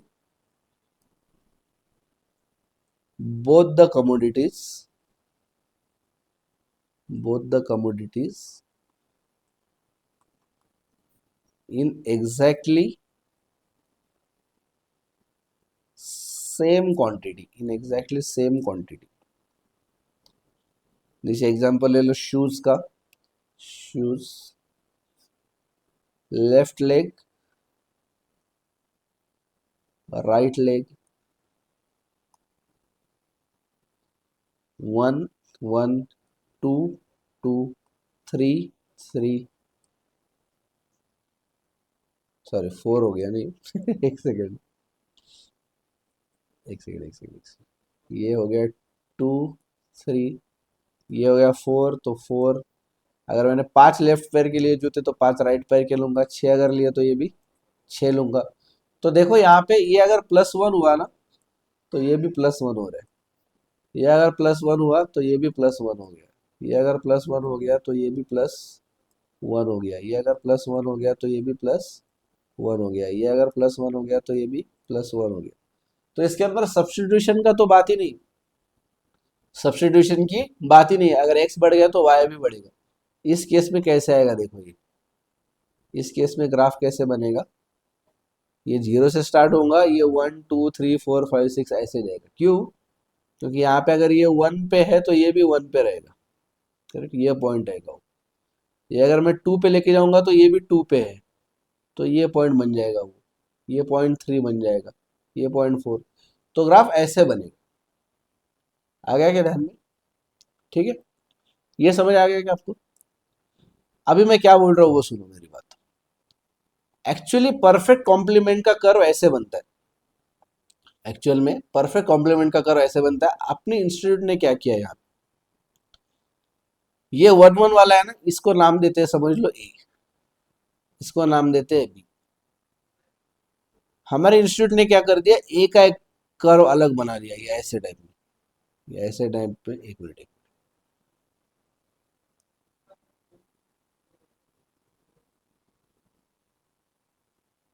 ये बनाया एक कर्व, ये बनाया दूसरा, ये तीसरा, ऐसे टाइप से एल में बनाया इन्होंने। और इसका एक्सप्लेनेशन भी दे दिया एल बनेगा। अरे बट ये नहीं बता पा रहे कि ये वाला पॉइंट क्या बता रहा है आपको। मैंने आपसे हमेशा समझा आपको कि कर्व का हर एक पॉइंट आपको प्लॉट कर देना चाहिए। ये पॉइंट कहाँ प्लॉट कर रहे हैं आप, यहाँ पे, मतलब वाई ज्यादा ले रहे, है ना, वाई के ज्यादा पॉइंट ले रहे और एक्स के कम ले रहे हो आप। ये कैसे चलेगा यार, कैसे चलेगा ये?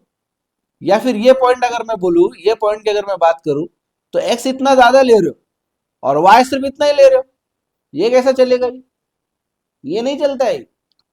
ये सिर्फ इन्होंने क्या गड़बड़ कर दी, इन्होंने क्या कर दिया बस, ये जो अभी हमने कर्व बनाया ना, फिर से बनाता हूं एक अच्छे से। ये कर्व कैसे बनना चाहिए पता है क्या, या ऐसे आएगा ना ये, तो इधर आ रहा है मान लो 1, ये आ रहा है 2, ये आ रहा है 3, ये आ रहा है 4, ये आ रहा है 5, ये आ रहा है 6, और वाई एक्सिस पे भी ये आ रहा है 1, ये आ रहा है 2, ये आ रहा है 3, ये आ रहा है 4, ये 5, इसको थोड़ा और ऊपर लेके जाओ, ये आ रहा है 6। ठीक है,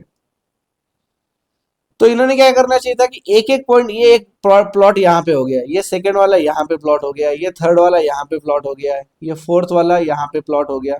तो इसको एक कनेक्टिंग लाइन बनानी चाहिए थी, इसको एक कनेक्टिंग लाइन बनानी चाहिए थी ना ऐसी। इन्होंने ऐसे नहीं किया।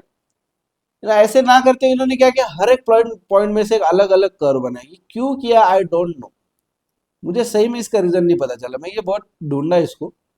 मैंने एक्चुअली बोर्ड ऑफ स्टडीज वालों को इसका क्वेश्चन भी पूछा है नहीं कि सर ऐसा क्यों किया आपने, ये ऐसे बनाए इन्होंने एक। अबे ऐसे थोड़ी ना कर्व बनते, एक पॉइंट में से आप आपके मन से कर्व बना दोगे क्या ये कैसे होगा ये? इसके अंदर ये पॉइंट का क्या मतलब है, ये पॉइंट का क्या मतलब है, ये पॉइंट का क्या मतलब है, कोई भी डिफाइन नहीं कर पाएगा इसको। क्योंकि आप यहाँ पे परफेक्ट कॉम्प्लीमेंट बोल रहे हो, जितना एक्स है उतना ही एग्जैक्टली वाई होना चाहिए। ये मैं मॉडल में बताऊंगा आपको, ये बोला है उन्होंने, जितना एक्स है उतना ही वाई होना चाहिए। फिर इसका क्या मतलब है, ये पॉइंट कहाँ पे मिलेंगे आपको ये?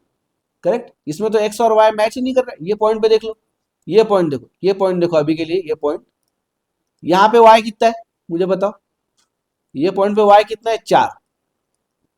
वाई पे मतलब अपन ने समझ लो, वाई पे अगर लेफ्ट पैर के जूते तो लेफ्ट पैर के 4 जूते आपके पास, और राइट पैर का एक ही जूता है। कैसे मैच करोगे ये? होता ही नहीं है मैच। लेकिन एग्जाम के लिए आपको यही याद रखना है, एग्जाम के लिए आपको यही याद रखना पड़ेगा। क्योंकि मैंने आपको कितना भी सही पढ़ाया, पर मैं एग्जाम के पेपर चेक नहीं कर सकता, ना ही मैं पेपर बना सकता हूं, ना ही मैं पेपर को जो करेक्ट आंसर से पेपर में डालने पड़ेंगे ना सिस्टम में चेक करने के लिए, वो भी मैं नहीं डाल सकता, राइट। इसके लिए आपको ये याद रखना है, आपको ये ध्यान में तो आ गया ना मेरा पॉइंट क्या है वो, कि आपको एक्चुअली कर्व बनाना चाहिए इसको जो जोड़ते हुए जा रहा है इसका, ठीक है। बट इन्होंने क्या किया है, ऐसे बनाया। तो आपको याद रखना परफेक्ट कॉम्प्लीमेंट के अंदर जो कर्व बनेंगे वो सारे एल शेप्ड बनेंगे, ऐसा आपको याद रखना है, ठीक है। मैं आपको प्रॉपरली लिख के भी दूंगा, ठीक है। ये जो मॉड्यूल में दिखाता हूँ ना आपको, ये इसके लिए दिखाता हूँ कि ये ऐसी कुछ चीजें होती है ना, उसको सॉर्ट आउट करना पड़ता है। क्योंकि अपने को एट द एंड अपने को मार्क्स तो आईसीआईसी लाने हैं ना अपने को। तो लिखो, in case of perfect complements, in case of perfect complements, पहली बात तो लिखना, आईसी कर्व पॉसिबल ही नहीं है। पहली बात तो ये समझो, अभी ये सब कॉन्सेप्ट अगर आपके ध्यान में आ गया तो पहली बात ये समझो कि आईसी कर्व ये बनाना ही नहीं चाहिए। परफेक्ट कॉम्प्लीमेंट के केस में बनाना ही नहीं चाहिए। क्यों नहीं बनाना चाहिए? क्योंकि आईसी बनाने का बेसिक एजम्पशन ये है कि एक कमोडिटी अगर बढ़ेगी तो दूसरी कमोडिटी कम होगी। There will be some kind of marginal rate of substitution, कहीं तो कुछ तो सब्स्टिट्यूशन होना चाहिए। सब्स्टिट्यूशन कम होगा, ज्यादा होगा, बढ़ेगा, कांस्टेंट रहेगा, कुछ भी होगा, लेकिन सब्स्टिट्यूशन होना तो चाहिए। और कॉम्प्लीमेंट्री के केस में सब्स्टिट्यूशन ही नहीं हो रहा है, उल्टा एक्स बढ़ेगा तो वाई भी बढ़ रहा है। आ रही क्या प्रॉब्लम ध्यान में? एक्स बढ़ेगा तो वाई भी बढ़ रहा है, देयर इज नो सब्स्टिट्यूशन। इसके लिए परफेक्ट कॉम्प्लीमेंट के केस में एक्चुअली ये बनाना ही नहीं चाहिए था, ये बेकार में भले है इन्होंने। बट क्या होता है, इनको सब कुछ पढ़ा देना है आपको। अगर आईसी कर्व बनाएंगे तो नॉर्मल में कैसे बनेगा ये बढ़ा दिया, परफेक्ट सब्स्टिट्यूट में कैसा बनेगा वो पढ़ा दिया, तो परफेक्ट कॉम्प्लीमेंट में तो पढ़ाना पड़ेगा। ये चक्कर में पढ़ा दिया इन्होंने आपको। बट एक्चुअली ये कॉन्सेप्ट है ही नहीं, ये नहीं पढ़ाना चाहिए था। सिंपल बात है, परफेक्ट कॉम्प्लीमेंट के केस में इंडिफरेंस कर्व नहीं बनाना चाहिए, बट बना दिया उन्होंने तो अपन भी बना लेंगे, ठीक है। देखो, in case of perfect complements, सबसे पहली बात लिखना है, IC curve, IC curve is a line which is upwards towards right, towards right, ठीक है। अपवर्ड्स टूवर्ड्स राइट, नॉर्मली क्या था, राइट की तरफ जा रहे तो डाउनवर्ड्स था, यहाँ पे राइट की तरफ जा रहे तो अपवर्ड्स है। पहली बात आ गई ध्यान में। बट हमने को लिखना है एज पर मॉड्यूल भी, but in ICAI module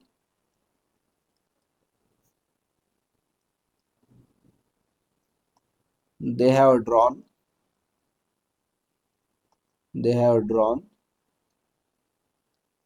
separate curves from each point। Bracket में लिखो, जान दो, कुछ मत लिखो ब्रैकेट में, सिर्फ समझो क्या कि हर एक पॉइंट ज्वाइन करना चाहिए था ना, इंस्टेड ऑफ ऐसा लिखो, हाँ इंच पॉइंट इंस्टेड ऑफ, ऐसा लिखो instead of joining all points on one line, on one line, सारे के सारे पॉइंट्स एक लाइन पे ज्वाइन करने चाहिए था ना। जैसे यहाँ पे है ए बी सी डी, ये पॉइंट है ए, ये पॉइंट है बी, ये पॉइंट है सी, तो actually A B C D में से जाने वाली एक लाइन चाहिए, करेक्ट, जो कि ये है, जो कि ये लाइन है, जो ए बी सी डी में से जा रही है, ये लाइन है, ठीक है। बट इन्होंने ऐसा ना कर दिया क्या, ए पॉइंट ए में से एक कर्व बना दिया, बी में से एक कर्व, सी में से एक कर्व, डी में से एक कर्व, एक्चुअली गलत है, ये कर्व बनता ही नहीं है। एक्चुअली कर्व बनाने का प्रोसेस ऐसे नहीं कि पहले कर्व बनाओ और फिर पॉइंट ढूंढो, कर्व ऐसे बनते हैं कि पहले पॉइंट प्लॉट करो ग्राफ पे, और वो पॉइंट को कनेक्ट करने वाला कर्व बनाना पड़ता है। आई डोंट नो कि ये लॉजिक कहाँ से लाया इन्होंने, पहले पॉइंट नहीं प्लॉट किया, पहले इन्होंने कर्व बना दिया, ये कैसे बनता है, क्या बनता है, पता नहीं, but this should have not been done, ठीक है। तो और दूसरा ये हो गया कि अपन जो बना रहे हैं ना ये लाइन, ये कॉन्वेक्स नहीं बन रही है ना, अब इनको तो कॉन्वेक्स बनाना है। प्रॉब्लम क्या हो गया, ये लाइन कॉन्वेक्स नहीं है ना, ये तो स्ट्रेट लाइन ऊपर जा रही है, और आपको क्या पड़ा है, आईसी कर्व हमेशा डाउनवर्ड टुवर्ड्स लेफ्ट। अब इनको क्या करना है, दोनों को भी मिक्स करना है, कि IC curve downward towards left चाहिए, कॉन्वेक्स भी चाहिए, और परफेक्ट कॉम्प्लीमेंट के लिए चाहिए। फिर इन्होंने ये इस टाइप से ये ऐसा एक बहुत ही एकदम out of the world concept निकाल के एल शेप्ड कर्व बना दिया, एल शेप्ड कर्व, ठीक है। तो ये याद रख लो आप, लेकिन क्या कर सकते हैं, जब तक ये मॉडल में चेंज होता है we don't have any option to remember this, ठीक है। जॉइनिंग ऑल पॉइंट्स से बेटर उन्होंने क्या कर दिया, but in ICI model they have drawn separate curves from each point instead of joining all points on one line। तो actually उन्होंने वो सारे के सारे पॉइंट ज्वाइन करके एक लाइन बनानी चाहिए थी, उसकी जगह उन्होंने अलग अलग कर्व बनाए, और ये कर्व्स कैसे, and these curves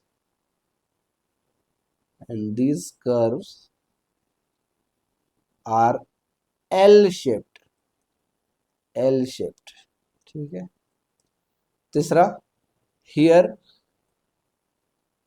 slope of the line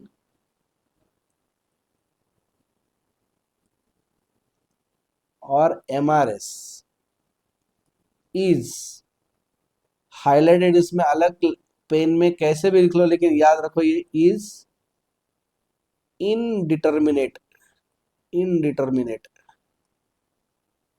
indeterminate, मतलब इसको बोल ही नहीं सकते हो आप, डिटरमाइन नहीं कर सकते हो, डिफाइन नहीं कर सकते हो, कितना है काउंट नहीं कर सकते, क्योंकि बच्चों देखो ना यार, इसके अंदर सब्स्टिट्यूशन है ही नहीं, जितना एक्स बढ़ रहा है उतना वाई बढ़ रहा है, देर इज नो सब्स्टिट्यूशन। सीधा सीधा ये क्यों नहीं लिख के दे रहे मुझे पता नहीं, कि there is no substitution, but इन्होंने ये बोला है कि the slope of the line या कर्व और द MRS इज इनडिटर्मिनेट, कि हाँ इसको काउंट नहीं किया जा सकता, इसको मेजर नहीं कर सकते, इसका कोई फॉर्मूला नहीं, इसका कोई आंसर नहीं आएगा, इसका परफेक्ट आंसर कोई नंबर्स में 1 2 3 4 ऐसा कोई आंसर नहीं आएगा, क्योंकि सब्स्टिट्यूशन है ही नहीं।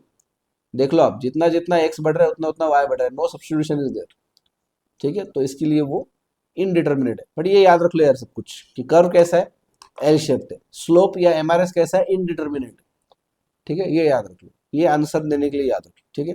चलो लिखो फटाफट, या ऐसे कर्व बनाओ फटाफट, अगर लिख लिया होगा तो बहुत अच्छी बात है, नहीं लिखा होगा ना, मैं 2 2 मिनट के लिए पॉज कर रहा हूँ, 2 2 सेकेंड्स के लिए एक्चुअली, आप फटाफट, मतलब आप पॉज करके लिख लो, मैं आपको पूरा दिखा रहा हूँ, just pause this and right, okay. ये ऐसे टाइप में कर्व बनाओ, मैं मॉडल में दिखा दूंगा आपको ये सारी चीज़ें, जब मॉडल देखेंगे तब, ठीक है। लिखो फटाफट लिखो, चलो।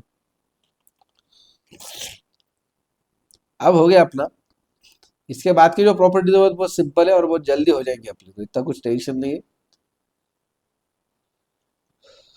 नेक्स्ट वाला तो हमने देखा ही ऑलरेडी, चलो हो गया, क्या लिखना है, चलो लिखो थर्ड वाला, third,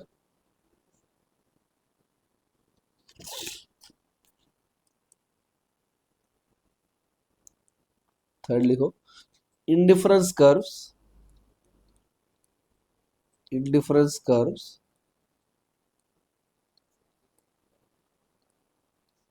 never intersect each other, never intersect each other। चलो जल्दी से ग्राफ बनाओ यहाँ पे, यहाँ पे एक दूसरे को इंटरसेक्ट करने वाले कर्व बनाएंगे हम लोग, ठीक है।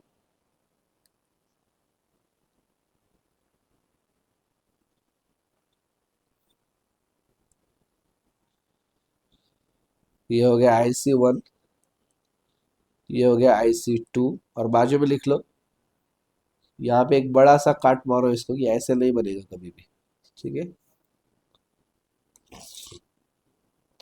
This type of curves, this type of curves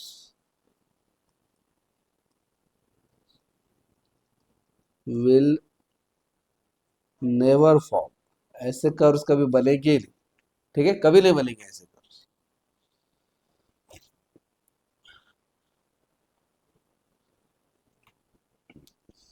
देखो इसका रीजन क्या है, IC1 and IC2 has different satisfaction levels, different satisfaction levels। इस पॉइंट को नाम दे दो पॉइंट ए, ठीक है, ये पॉइंट को, but at point A both curves have same level of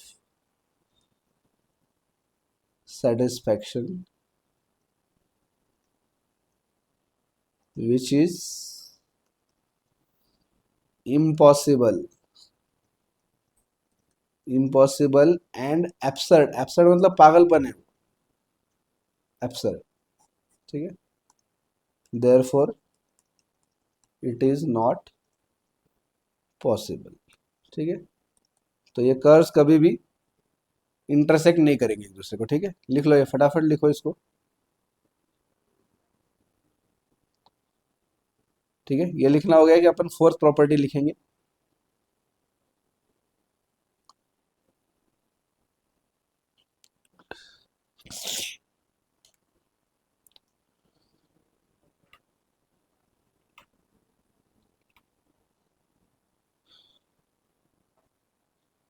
ठीक है, हो गया लिखना, नीचे ले रहा हूँ मैं, किसी का बाकी होगा तो पॉज करो लिखो, ठीक है। चलो next fourth,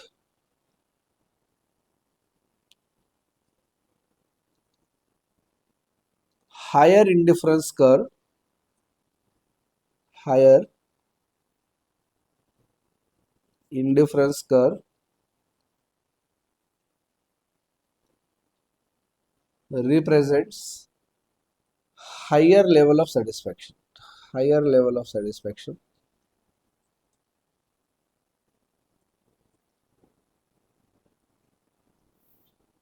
than the lower indifference curve, lower indifference curve। चलो फिर से ग्राफ निकालो, जैसे मैं बोल रहा हूँ वैसे ही करेंगे अभी। ये देखो, ये हो गया ग्राफ, इसके ऊपर दो कर्व बनेंगे, ये बन गया IC1 और दूसरा बनाना है IC2, ठीक है। यहाँ पे लिखना है IC level of satisfaction, level of satisfaction on IC2 is higher than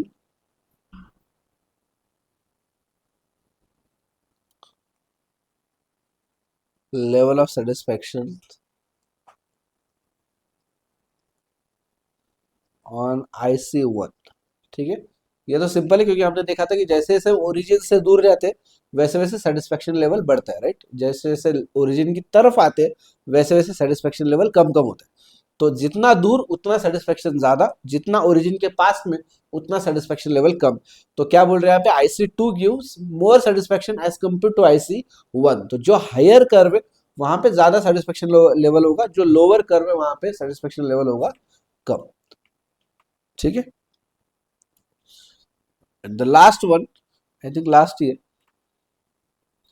yes, the last property, 5, indifference curve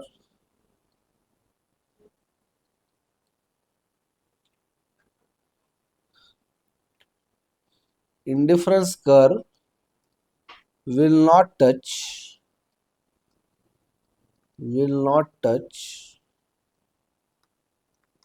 either axis, ठीक है।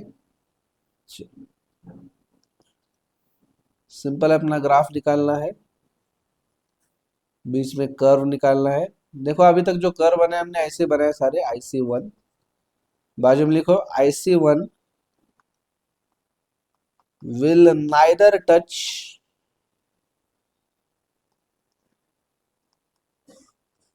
x axis nor y axis। क्यों होगा ऐसा? क्या अंदाजा क्या है आपका, क्यों होगा ऐसा? क्यों नहीं टच करेंगे? क्योंकि इंडिफरेंस कर्व जो बना रहे अपन, बेसिक लॉजिक ये है कि दो कमोडिटीज का बनना चाहिए, हाँ या ना? इंडिफरेंस कर्व्स का बेसिक एनालिसिस ही है कि वो दो कर्व्स का मिल, सॉरी दो कमोडिटीज का मिल के बनता है। जहां पे दोनों कमोडिटीज ले रहे हो आप, कमोडिटी एक्स भी ले रहे हो, वाई भी ले रहे हो, तो अगर ये किसी भी एक एक्सिस को टच करेगा, इसका मतलब ये ऐसा हो जाएगा कि दूसरी जो कमोडिटी वो जीरो है, वो नहीं ले रहे हो। मतलब आप सिर्फ एक ही कमोडिटी ले रहे हो, आप सिर्फ एक ही कमोडिटी ले रहे हो। हमने एग्जाम्पल की एकदम शुरुआत में लिया था कि ड्रेसेस जीरो, चॉकलेट्स 10, याद आ रहा है? बट वो सिर्फ समझने के लिए लिया था कि 0 से 1 पे आ रहे, एक एक्स्ट्रा ड्रेस के लिए क्या कितने चॉकलेट आप सेक्रीफाइस कर रहे हो। बट एक्चुअल में इंडिफरेंस कर्व का एनालिसिस हमने देखा था कि this is analysis of two commodities, तो you have to purchase two commodities ना। तो कभी भी एक एक्सिस को टच करेगा मतलब दूसरे का जो कमोडिटी हो जाएगी, क्वांटिटी वो जीरो हो जाएगी। तो क्वांटिटी जीरो हो जाएगी मतलब एक कमोडिटी परचेस कर रहे हो। आ रहा है क्या ध्यान में?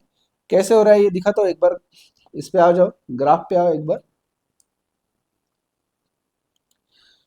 मान लो अगर ये आगे चल के इसको टच कर लिया इसको, तो इसका मतलब y जीरो हो गया ना, आप सिर्फ x ही बाय कर रहे हो। 1 2 3 4 5 और ये 6 है, तो आप x 6 क्वांटिटी बाय कर रहे हो, y की जीरो बाय कर रहे हो। तो x की इज इक्वल टू 6 हो रहा है, y इज इक्वल टू 0, ये नहीं चलेगा ना, क्योंकि एनालिसिस ऑफ टू कमोडिटी चाहिए। यहाँ पे एक ही बाय हो रही है, सिर्फ 6 बाय हो रहा है, राइट। इसकी जगह अगर ये करते हो 1 2 3 4 और आपका एक्सिस यहाँ पे टच कर दिया, आपका इंडिफरेंस कर्व यहाँ पे टच किया, मतलब y की 4 क्वांटिटी चाहिए आपको, x की क्वांटिटी चाहिए ही नहीं। करेक्ट, x तो यहाँ पे हो रहा है ना जीरो पे, तो x की क्वांटिटी नहीं चाहिए, मतलब सिर्फ y चाहिए। तो x इज इक्वल टू 0 हो जाएगा, y इज इक्वल टू 6 हो जाएगा, 4 हो जाएगा। तो आप x ले ही नहीं रहे हो। तो क्योंकि आपको यहाँ पे एनालिसिस ऑफ टू है, तो कोई भी एक क्वांटिटी, एक कमोडिटी क्वांटिटी आप जीरो नहीं कर सकते। करेक्ट, लिखना चाहोगे ये? चलो लिखो।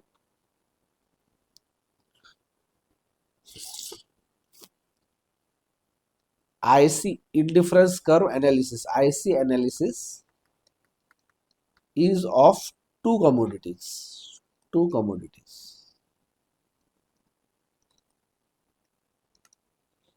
If IC touches any of the axis,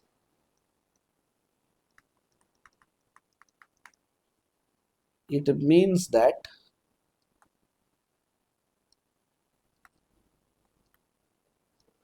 the ऐसा लिखो, it means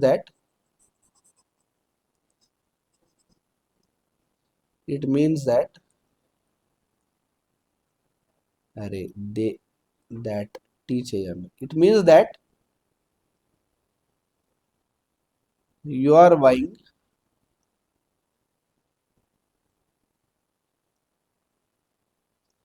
only one commodity, only one commodity,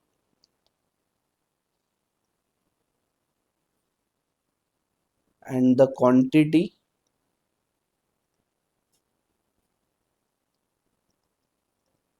of other commodity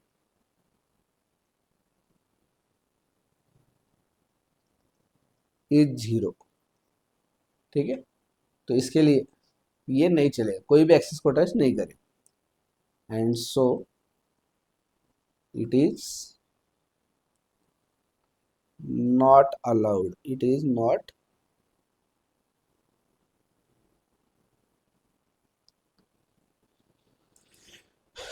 it is not allowed, it is not allowed. ठीक है, एक नोट लिख लो नीचे, बहुत इंपॉर्टेंट है ये नोट, बहुत इंपॉर्टेंट है। बहुत इंपॉर्टेंट, लिखो if IC touches x axis, अगर एक्सिस एक्स को टच करता है तो क्वांटिटी जीरो किसकी होगी? जनरली सबको लगता है एक्स की, ऐसा नहीं है, लेकिन क्वांटिटी कमोडिटी वाई की जीरो हो रही है। ठीक है, यहाँ पे एक काम करिए आप, ये जो ग्राफ बनाएंगे ना, यहाँ पे नीचे लिखो कमोडिटी एक्स, कमोडिटी एक्स, यहाँ पे लिखो एक्स एक्सिस, यहाँ पे लिखो कमोडिटी वाई,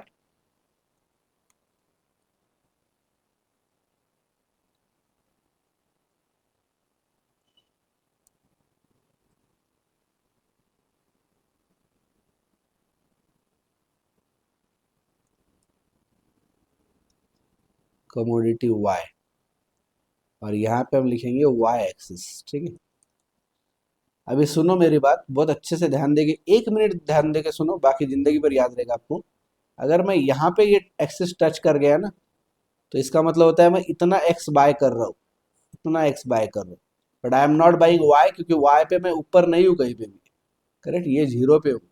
इसके लिए अगर कभी भी ये एक्स को टच करता है ना, if the if IC touches x axis, it means that you are buying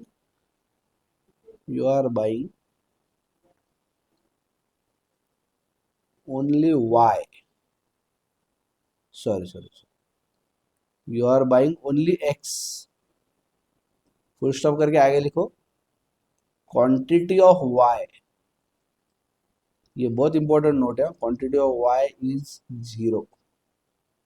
ठीक है, नीचे लिखना if IC touches y axis,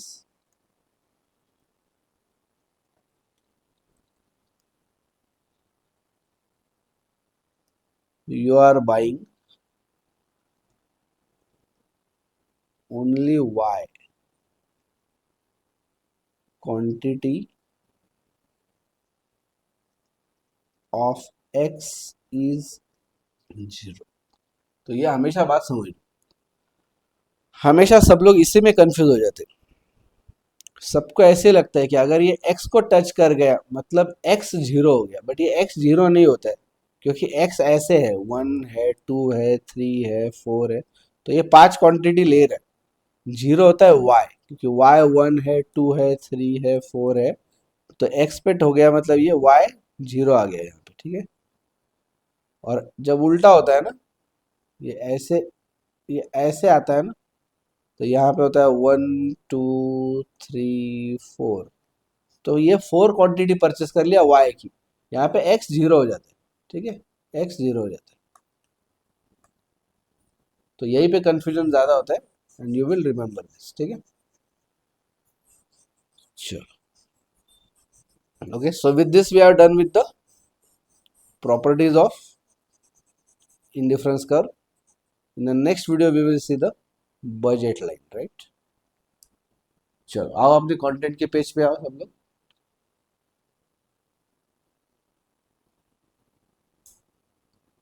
So we have completed this properties of indifference curve. अभी सिर्फ दो कॉन्सेप्ट बचते हैं, the budget line and the consumer equilibrium, and most probably we will complete this in only one lecture. Okay, चलो फिर मिलते हैं next video में। अच्छा, एक बार मॉडल देखना है क्या? एक सेकंड आओ, एक बार मॉडल देख लो फटाफट।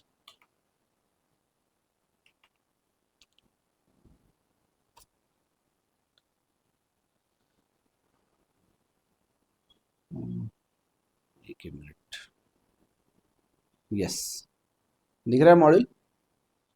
ओके, चलो एक 2 मिनट में मॉडल दिखा देता हूँ, ज़्यादा टाइम नहीं लगेगा इसको। ठीक है, चलो,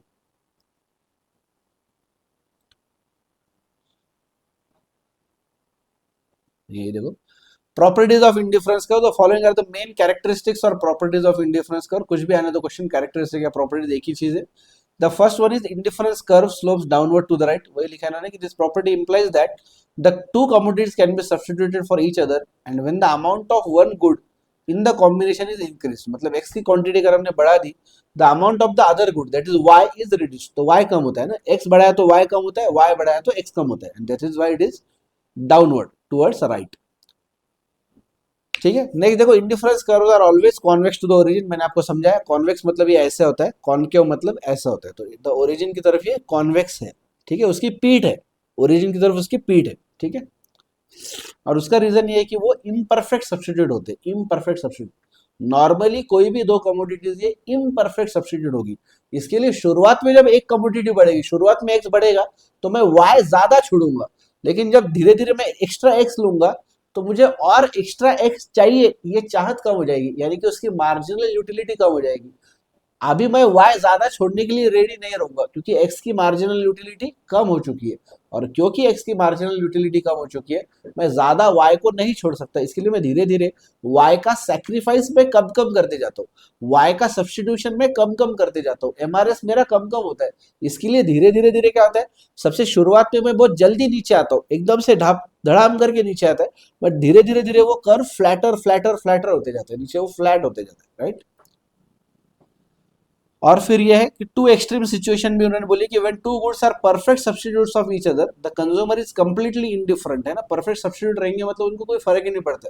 यहाँ पे हमने एग्जांपल लिया था रोटी का, कि एक डब्बे में से रोटी ले लो या दूसरे में से, कोई फर्क ही नहीं पड़ता है, तो एक रोटी मैं डब्बा 1 से लूँ या डब्बा 2 से लूँ, कोई फर्क नहीं।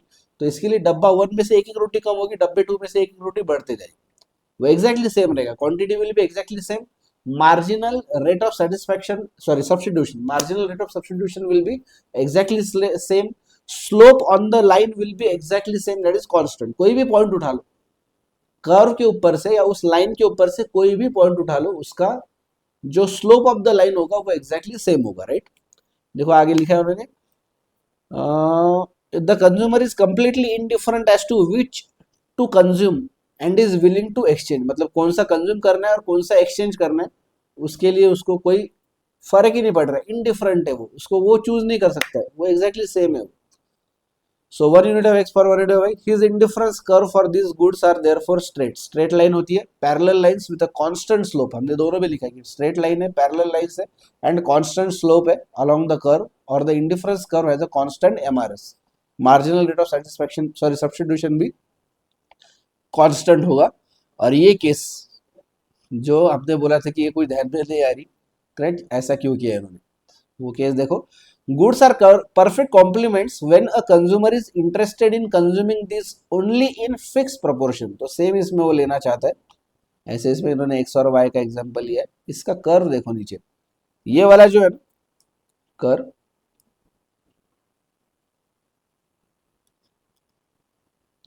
ये वाला परफेक्ट सब्स्टिट्यूट वाला कर्व है, तो ये ठीक है, ये स्ट्रेट लाइन बन जा रही है, 45 डिग्री बनेगा ये एंगल, ये वाला एंगल जो है, या ये वाला एंगल, ये वाला एंगल, ये वाले सारे एंगल 45 डिग्री बन जाएंगे। ठीक है, तो ये ठीक है, ये सेम। बट यहाँ पे देखो, ये ए बी सी, ये स्ट्रेट लाइन एल बना दिया इन्होंने, एल क्यों बना है ये एल, पूछो इंस्टीट्यूट को, मेल करके पूछो, कि बोलना ये इमेज डालो और उनको बोलना भैया हमको ये बताओ, आप अभी अच्छे से बताओ कि ये जो पॉइंट्स है,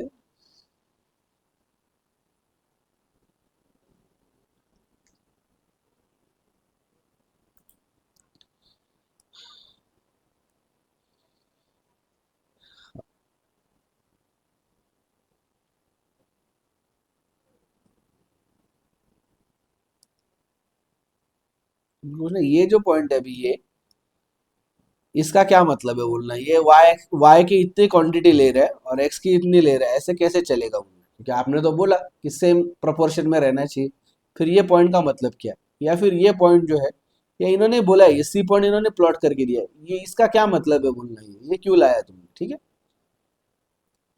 चलो, तो ये एल अपने को पटता नहीं है, बट आप याद तो यही रखोगे।